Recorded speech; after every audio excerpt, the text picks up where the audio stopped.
আম দুধ দিয়ে ভাত খাওয়া থেকে শুরু করে আমের স্মুদি।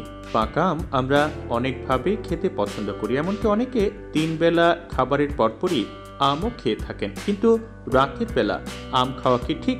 আম সুস্বাদু ও উপকারী ফল, কিন্তু এটি রাতে খেলে তা আমাদের শরীরে প্রভাব ফেলতে পারে। চলুন জেনে নেওয়া যাক।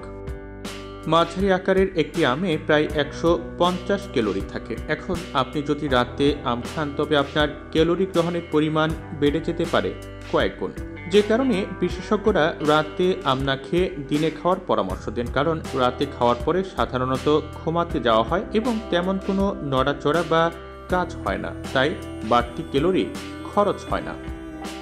শরীরের তাপমাত্রা বৃদ্ধি করতে পারে। রাতে আম খেলে বৃদ্ধি পেতে পারে আপনার শরীরের তাপমাত্রা, তাই এদিকে খেয়াল রাখতে হবে।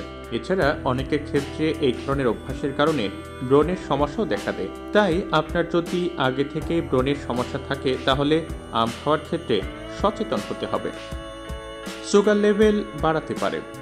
ডায়াবেটিস নিয়ন্ত্রণে রাখার জন্য সুগার লেভেল বা রক্তে শর্করার মাত্রার দিকে খেয়াল রাখা জরুরি। যাদের এই ধরনের সমস্যা আছে তাদের আম খাওয়ার পরিমাপের দিকে খেয়াল করতে হবে।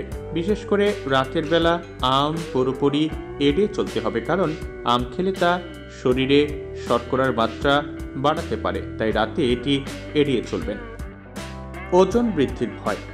দিনের বেলা আম খেলে তেমন সমস্যা নেই, কারণ দিনে অনেক রকম কাজে আমরা ব্যস্ত থাকি, কিন্তু রাতে আম খেলে বাড়তে পারে ওজন, এমনটাই বলছেন বিশেষজ্ঞরা। রাতের বেলা তেমন কোনো কাজ থাকে না কিংবা ঘুমিয়ে বিশ্রাম নেওয়ার ফলে আমের বাড়তি ক্যালোরি শরীরেই জমা হয়, এর ফলে বাড়তে পারে ওজন। তাই ওজন নিয়ন্ত্রণে রাখতে চাইলে এদিকটায় খেয়াল রাখবেন।